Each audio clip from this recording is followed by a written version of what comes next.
Kashi Vishwanath temple కి. అందరు ఎలా ఉన్నారు? చాలా బాగున్నారా? నేను కూడా చాలా బాగున్నాను. ఇప్పుడు మిమ్మల్ని కాశీలో ఉన్న కాలభైరవ టెంపుల్కి అయితే తీసుకెళ్తానమాట. అసలు ఈ కుంభమేళ తర్వాత ఎలా ఉందో, అసలు రష్ ఉందా లేదా అనేసి ఇప్పుడు మనం అక్కడికి వెళ్ళేసి చూద్దాము. ఓకేనా? అసలు ఎంత టైం పడుతుందో కూడా చూద్దాము. ఇప్పుడైతే ప్రెసెంట్ అయితే 4 అవుతుందన్నమాట. సో అక్కడికి ఎప్పుడు రీచ్ అవుతాను, ఎలా వెళ్తాను, అవన్నీ మీకు ఈ వీడియోలో అయితే డీటెయిల్గా చెప్తాను. అక్కడ ఎలా ఉంది పరిస్థితి కూడా చెప్తాను. ఓకే, నా ఛానల్ అయితే ఖచ్చితంగా చివరి వరకు చూడండి. ఇంకెవరైతే కొత్త వాళ్ళు వచ్చారో వాళ్ళు ఖచ్చితంగా సబ్స్క్రైబ్ చేసేయండి. పక్కనే ఆల్ అండ్ బెల్ ఉంటుంది, అది క్లిక్ చేస్తే నేను ఎప్పుడు కొత్త వీడియోస్ పెడతానో అవన్నీ వస్తాయి మీకు. అస్సలు మిస్ అవ్వద్దు. ఉంటానండి, బాయ్. ఇంకా రెడీ అయిపోయి అయితే బయటకు వచ్చేసాను. చాలా ఎండ ఉంది. ఇంకా స్కార్ఫ్ కట్టేసుకొని దెబ్బ ఆటోలో అయితే కూర్చుండిపోయాను. వచ్చే దారిలో అయితే నా మైక్కున్న డెత్ క్యాట్ ఉంటుంది కదా, అది కింద పడిపోయింది అనమాట. చూసుకోలేదు. ఇంకా సరే అని వాయిస్ ఓవర్ అట్లా ఇస్తా ఉన్నాను. సరే కానీ మ్యాటర్కి వస్తే ఏంటంటే, మనం ఇప్పుడు ఎక్కడికి వెళ్తున్నామంటే కాలభైరవ టెంపుల్ కాబట్టి కాలభైరవ టెంపుల్ గురించి అయితే మాట్లాడుకుందాము. మెయిన్గా ఏంటంటే ఆ స్వామిని ఏమంటారంటే క్షేత్రపాలకుడు అంటారు. వారణాసి యొక్క క్షేత్రపాలకుడు అని అంటారనమాట. సో మనం ఏంటంటే మెయిన్గా మనం ఇక్కడికి వచ్చినప్పుడు ఖచ్చితంగా ఆ స్వామి దర్శనం చేసుకున్నాకనే కాశీ విశ్వనాథ్ టెంపుల్కి అయితే వెళ్ళాలన్నమాట. ఇంకా ఆయన పర్మిషన్ ఇస్తేనే మనం వెళ్ళాలన్నమాట. అట్లా అనమాట. ఆయన దగ్గర ఒక అటెండెన్స్ పడాల్సిందే ఖచ్చితంగా. అండ్ సాక్షి వినాయకుడి దగ్గర కూడా వెళ్ళాలి. మెయిన్గా అయితే అందరూ ఇక్కడికి ఈ టెంపుల్కి అయితే వస్తూ ఉంటారు. ఫుల్ రష్గా ఉంటారనమాట. ఇక్కడ మనం వారణాసిలో మనం తెలిసి తెలియక కొన్ని పనులు చేస్తూ ఉంటాం. అది మంచో చెడో పుణ్యమో పాపమో ఏదో ఒకటి ఖచ్చితంగా కాలభైరవుడికి అయితే తెలుస్తూనే ఉంటుంది, గమనిస్తూనే ఉంటాడు మనల్ని. సో అడుగడుగున మనల్ని చూస్తూనే ఉంటాడనమాట. మెయిన్గా ఏంటంటే కాలభైరవ టెంపుల్కి వెళ్ళాలి అంటే మనము ఒక 2 కిలోమీటర్స్ వరకు అయితే నడుచుకుంటూ వెళ్ళాలి. అది ఎట్లా వెళ్ళాలంటే కాశీ విశ్వనాథ్ టెంపుల్ పైనుంచే మనం వెళ్ళొచ్చు. రిక్షాలు ఉంటాయి, వాళ్ళు కొద్దిగా ఛార్జ్ చేస్తారు, దానిలో మనం బార్గెన్ చేసి వెళ్ళొచ్చు. అయితే ఇక్కడ ఈ దేవుడికి బాంగ్, ఆ మందును అనమాట, విస్కీని కూడా ప్రసాదంగా ఇస్తూ ఉంటారు కొంతమంది. సో అది నైవేద్యంగా అక్కడ పెట్టేసి మనకు కూడా కొద్దిగా ఇస్తూ ఉంటారనమాట. ఇది హోలీలో అయితే స్పెషల్గా చేస్తూ ఉంటారు. మెయిన్గా అయితే కాలభైరవుడికే ఇది సమర్పిస్తారనమాట. ఇది ఏంటంటే ఈ టెంపుల్ చిన్నగా పురాతనమైన టెంపుల్ అనమాట. మెయిన్గా రష్ ఎప్పుడు ఉంటుందంటే మంగళవారం, శనివారం, ఆదివారంలో ఫుల్ రష్గా ఉంటుంది. చిన్న గల్లీలో, ఆ చిన్న గల్లీలో మీకు దారి పొడుగున లైన్ కనిపిస్తూనే ఉంటాయి, సత్రాలు కనిపిస్తూనే ఉంటాయి అనమాట. మ్యాక్సిమం వచ్చిన వాళ్ళు సౌత్ ఇండియన్సే ఎక్కువ వస్తారనమాట. సౌత్ వాళ్ళు అయితే ఖచ్చితంగా ఇక్కడ ఎక్కువ మంది మఠాలలోనే ఉంటారు. ఇంకెందుకంటే గుడికి దగ్గర కాబట్టి టక్కుమని వెళ్ళేసి మళ్ళీ టక్కుమని రావచ్చు. ఇంకా రూమ్ రెంట్ ప్రైసెస్ కూడా చాలా తక్కువగా ఉంటుంది. మనం మెయిన్ ఇప్పుడు అక్కడ ఈ ఏరియాని గదోలి అంటారు. ఆ నంది విగ్రహం దగ్గరికి అయితే మనం వెళ్ళాలి. మొత్తం 4 రూట్లు ఉంటాయి అనమాట. ఇటు రైట్ సైడ్ వెళ్తేనేమో హారతి ఇస్తారు, గంగా హారతి ఇస్తారనమాట. స్ట్రైట్కి వెళ్తే కాశీ విశ్వనాథ్ టెంపుల్కి వెళ్ళొచ్చు. మన లెఫ్ట్కి వెళ్తేనేమో చాట్ బండార్, కాశీ చాట్ బండార్ తినొచ్చు అనమాట. ఇప్పుడు నేను స్ట్రైట్గా వెళ్ళాలి. ఈ నంది ఎటు చూస్తుందో అటువైపు మనం కాశీ విశ్వనాథ్ టెంపుల్కి వెళ్ళాలి. కాలభైరవ టెంపుల్కి కూడా అక్కడికే వెళ్ళాలన్నమాట. నేను చూపిస్తాను ఆ వేలో మనం టికెట్స్ ఎక్కడ తీసుకోవచ్చు, ఎంతకి ఇస్తారు, ఎప్పుడు ఇస్తారు అవన్నీ కూడా చెప్తాను అనమాట. చూడండి నా వెనక ఎంత రష్ ఉంది. నేను అసలు దర్శనం చేసుకొని వెళ్తానో లేదో చూడాలి. చాలా ఎండ కొడుతుంది. ఇప్పుడు స్టార్ట్ అయిపోయినాయి అనమాట ఎండలు కూడా. ఇక్కడ చూడాలి ఎంతవరకు నేను దర్శనం అయిపోయింది కాలభైరవ టెంపుల్కి. మళ్ళీ నాకు నైట్ డ్యూటీ కూడా ఉందన్నమాట. 9 o'clockకి వెళ్ళాలి. ఎంత టైం పడుతుందో ఫస్ట్ చూద్దాము. ఆ తర్వాత అక్కడికి వెళ్ళాక అక్కడ పరిస్థితి అన్ని చూసేసి ఆ తర్వాత చెప్తాను మీకు. ఓకే, కాలభైరవ టెంపుల్లో అయితే మనం నిమిషంకి అసలు జనాలు వస్తూనే ఉంటారు, గుంపులుగా. ఆ గర్భగుడిలోకి అడుగు పెట్టాలంటే కూడా ఒక సాహసం లాగా వెళ్ళాల్సిందే, అంతగా రష్ ఉంటారనమాట. ఆ గుడి చుట్టూ కూడా చిన్న సందులు, ఇద్దరు కూడా వెళ్తే మాత్రం అందులో పట్టారు, సింగిల్గానే వెళ్ళాలి. ఒక 2 కిలోమీటర్ల దూరంలో అయితే లైన్ అయితే కట్టి ఉంటారు. చూడాలి, నేను ఇప్పుడు ఈరోజు అయితే వెళ్తున్నాను, నాకెంత టైం పట్టిద్దో, నేను త్వరగా వస్తానా లేదా అనేసి. ఇంకేంటంటే ఆ గర్భగుడి చుట్టూ అనమాట, ఆ టెంపుల్కి చుట్టూ కూడా చిన్న టెంపుల్ కూడా ఉంటాయి. ఒక రౌండ్ వేసి ఆ క్యూ ఉంటుంది అనమాట.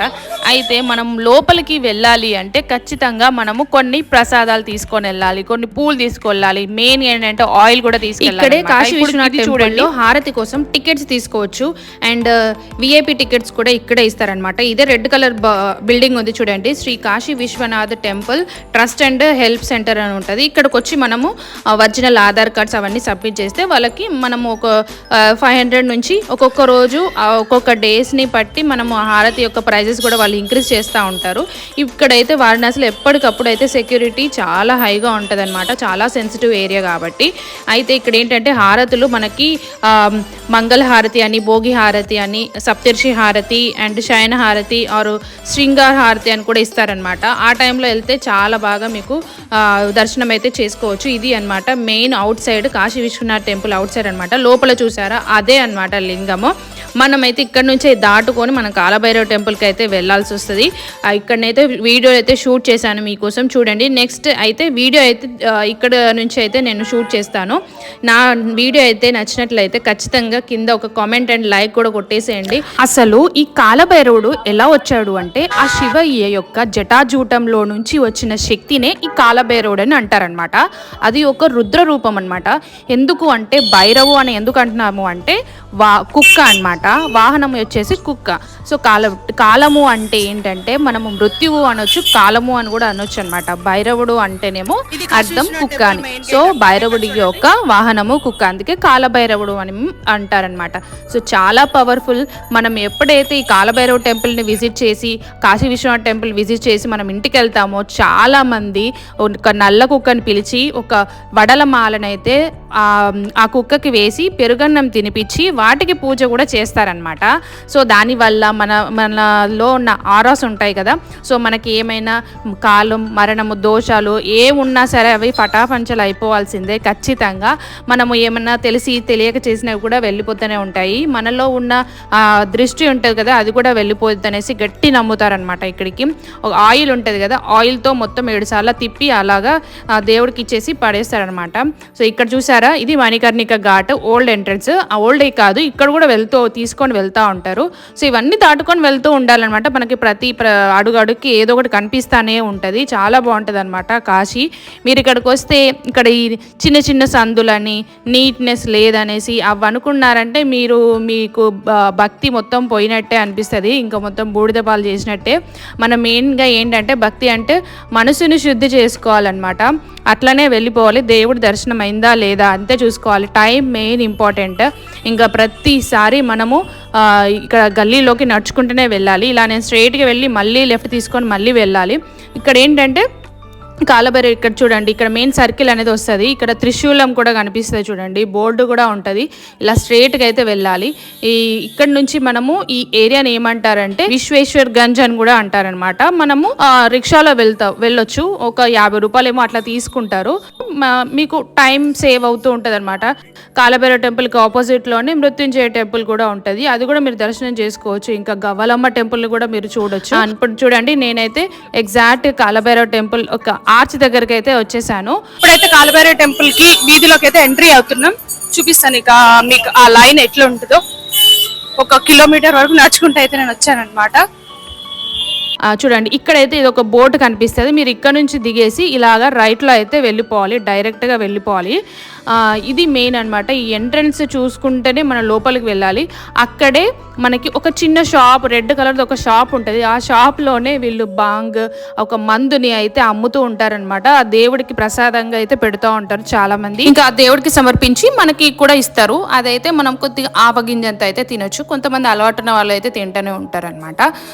ఇంకా ఇక్కడ మన దారి పొడుగునా మనకి ఇక్కడ పూల బుట్టలు అయితే తీసుకోండి అని చెప్తా ఉంటారనమాట.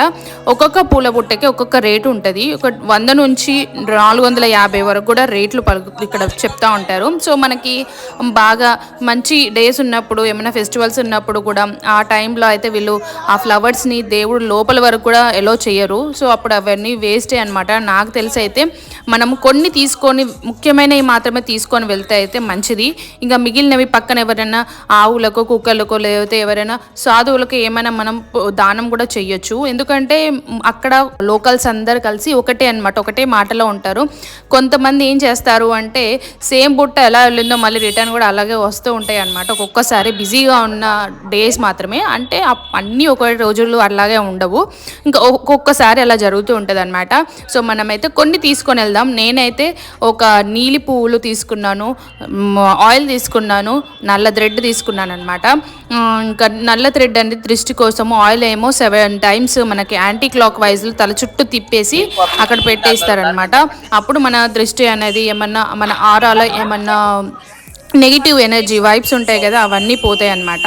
సో ఇలాంటి బుట్ట అయితే తీసుకొని అయితే నేనైతే స్టార్ట్ అయిపోయాను. చూడండి గల్లీలోకి ఇప్పుడు ఎంట్రీ అవుతున్నాను. అక్కడ వాల్ పేపర్స్ అయితే ఎక్సలెంట్గా ఉంటాయి. చూడండి ఎంత పెద్ద క్యూ ఉందో. ఇలా వెళ్ళాలన్నమాట. సో మమ్మల్ని ఇంకా ఒక అర కిలోమీటర్ దూరంలో అయితే మమ్మల్ని వెళ్ళమని చెప్పారనమాట. చిన్న చిన్న గల్లీలు, అక్కడ నుంచి లోపలికి అయితే వెళ్ళాలి. అలాగా నడుచుకుంటూ వెళ్తున్నాను. చూడండి ప్రతి ఒక్క గోడకి మంచి ఆర్ట్ ఉంటుంది అనమాట. ప్రతి ఒక్క గోడలో మనం చూడొచ్చు ఆ దైవాన్ని. చూడండి నేను ఇలాగ తిరిగేసి ఇలా వచ్చాను. ప్రతి ఒక్క గోడకి కూడా మీరు పెయింటింగ్స్ అనేది చూడొచ్చు. ఈ సందులు అయితే ఎంత అందంగా ఉంటాయో చిన్నగా. ఇక్కడైతే కుక్కలు కూడా ఉంటాయి అనమాట. కాలభైరవుడు అంటే ఖచ్చితంగా అక్కడ ఉండాల్సిందే, అతని యొక్క వాహనం అనమాట. ఇక్కడ మనకి ఈ గల్లీలో ఇది వేరే ఎంట్రీ అనమాట. ఇది వెనక నుంచి వెళ్ళొచ్చు. నేనైతే ముందు నుంచి అయితే వచ్చేటప్పుడు ముందు నుంచి చూపించాను. ఇది వెనక నుంచి ఒక్కొక్క దారి అనమాట. సో నాకు లక్కీగా ఏంటంటే విఐపీస్ వెళ్తుంటే నన్ను కూడా అక్కడికి అందరితో పాటు, నేను కొంతమంది 5గురు వెళ్తుంటే అందరితో పాటు మమ్మల్ని కూడా లోపలికి, ఇంకా మేమైతే లోపలికి అయితే ఎలో అయ్యాము. చాలా తోసుకుంటూ వెళ్ళాల్సి వచ్చింది. ఇంకా మేమైతే నడవలేదు, వాళ్ళే తోసారు. ఇది లోపల అనమాట. చూడండి గర్భగుడిలో లోపల టెంపుల్ ఇలా ఉంటుంది. ఫస్ట్ అయితే వీళ్ళు ఫోన్ అలో చేయలేదు, ఆ తర్వాత తీసుకోమని చెప్పారు. నేనైతే 2 times అనమాట చక్కగా దర్శనం అయింది. ఆ కాలభైరవుడి రూపం చూస్తుంటే ఎంత చక్కగా ఉందంటే అసలు మనలో ఉన్న దోషాల దృష్టి అన్నీ పోతాయి. పెద్ద పెద్ద మీసాలు, మెడలో పుర్రెమాల, ఆ పాము పక్కన చంద్రవంక, ఇవన్నీ చూస్తుంటే మనలో ఉన్న భయాలు, ఆ దృష్టి అవన్నీ పోతాయి అనమాట. ఇంకా అక్కడ ఏంటంటే మనకు నూనెతో 7 సార్లు యాంటీ క్లాక్ వైజ్గా అయితే తిప్పేసి మనకి అక్కడ పెడతారు. అందులో ఉన్న మాలను అయితే మన మెడలో వేస్తారనమాట. ఇంకా బయటికి రావడంతో ఇక్కడ స్వాములు ఉంటారు. వాళ్ళు ఏం చేస్తారంటే కాలభైరవాష్టకం చదివేసి ఇంకా గోత్రాలు అవన్నీ చెప్పి నల్లదారం మన చేతికి కడతారనమాట. ఇంకా ఆ దండకంతో అయితే వీపులో కొడతారు. పక్కన చూసారా ఇక్కడ నవగ్రహాలు ఉంటాయి అన్నమాట. ఈ గుడి లోపలనే సప్తలింగాలని అంటారు. మెయిన్ ఏంటంటే నవగ్రహాలు. మన ఇంట్లో ఎవరైనా సరే వచ్చేసి ఇలా దీపం వెలిగిస్తే వాళ్ళకు కూడా ఏమైనా దోషాలు ఉన్నా కూడా అవి కూడా పోతాయి అనేసి గట్టి నమ్మకము. సో ఏంటంటే ఇక్కడ మెయిన్గా దండకం ఎందుకు కొడతారు అంటే మనం మరణించిన తర్వాత, మనం నరకంకి వెళ్ళిన తర్వాత శిక్షలు ఉంటాయి కదా, అందుట్లో ఒకటి మనకి తక్కువైపోతుంది అనమాట ఆ శిక్ష అని చెప్తారు. సో అట్లా భయాలు కూడా పోతాయని చెప్తారు. మంచిదే కదా అనేసి మేము అలా చేయించుకున్నాను. ఇంకా బయటికి వచ్చేసాను అనమాట. ఇలా వెనక నుంచి ఎగ్జిట్, మనం ఇప్పుడు ఎలా ఎంట్రీ అయ్యానో అలానే ఎగ్జిట్ కూడా అక్కడ నుంచే వెళ్ళొచ్చు. ఇంకా చిన్న చిన్న గల్లీలు అయితే చూడొచ్చు. చాలా బాగా దర్శనం అయితే మాకైతే జరిగింది. ఇక్కడ చూసారా అన్ని పూజకు సంబంధించినవి అన్నీ ఇక్కడ మనకి బయటికి రావడంతో కనిపిస్తాయి. ఇక్కడ ఏంటంటే నేను 2 ద్వారగుమ్మానికి కట్టడానికి అయితే నేను చిన్న విగ్రహాలు అయితే తీసుకున్నాను అనమాట. 20 రూపీస్ అని చెప్పారు. ఇక్కడ బెనారస్ అన్ని శారీస్ కూడా బాగుంటాయి. మీరు ఖచ్చితంగా బార్గెన్ చేయాలి. క్వాలిటీని బట్టి మనం తీసుకోవచ్చు. ఇంకా నేనైతే కొన్ని బొమ్మలు అయితే తీసుకున్నాను అనమాట. ఇంటికి తీసుకెళ్దాము అనేసి. ఇంకా ఇవన్నమాట నా సామాన్లు. ఈ కొద్దిగా అయితే రీజనబుల్గానే ఉన్నాయి అన్నీ. మనం చూసి అయితే తీసుకోవాల్సింది. ఇంకా మీరు ఎప్పుడైనా కొత్త ప్లేస్కి వెళ్తే అక్కడ ఏమన్నా గుర్తుగా ఏమన్నా ఫొటోస్, దేవుడి ఫొటోస్ అయినా ఏమన్నా పూజకు సంబంధించినవి తీసుకుంటారా? తీసుకుంటే అయితే కింద కామెంట్ అయితే పెట్టేసేయండి. నేనైతే కొన్ని తీసుకున్నాను ఇంటికి తీసుకెళ్దామనేసి. ఇంకా నాకైతే కరెక్ట్గా దర్శనం అంటే నేను స్టార్ట్ అయింది 4 o'clockకి, మళ్ళీ వెళ్ళేది కూడా ఇప్పుడు నేనైతే కరెక్ట్గా అయితే 7 o'clock అయితే వెళ్ళిపోతున్నాను. నాకు ఒక రిక్షా అయితే దొరికింది. ఇంకా అక్కడైతే నాకు 50 రూపాయలు ఇచ్చానమాట గదోలే వరకు దింపమనేసి.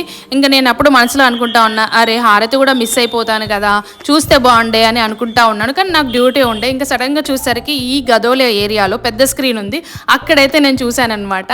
లక్కీగా ఇంకా నాకైతే ఆ శివయ్య అలాగా చూపించాడేమో అని అనిపించింది. చాలా అయితే మంచిగా అక్కడ నిలబడి కొద్దిగా మొక్కుకొని ఇంకా బయలుదేరిపోయాను. ఇది చూసారా ఇలా స్ట్రైట్కి వెళ్తేనేమో మనకి దశస్వమేధ ఘాట్ అనమాట. అక్కడ హారతి ఇస్తారు, అది పురాతనమైన ఘాట్ అనమాట. ఇక్కడ లెఫ్ట్ సైడ్లో అయితేనేమో మనకి కాశీ విశ్వనాథ్ టెంపుల్ అనమాట. ఇప్పటి వరకు నా వీడియో చూసారు కాబట్టి మీకు నచ్చే ఉంటుంది. ఖచ్చితంగా లైక్ అండ్ సబ్స్క్రైబ్ చేసేయండి. ఇంకా మొన్నటిదాకా అయితే వారణాసిలో హోలీ అయితే అసలు అంగరంగ వైభవంగా జరిగిందనమాట.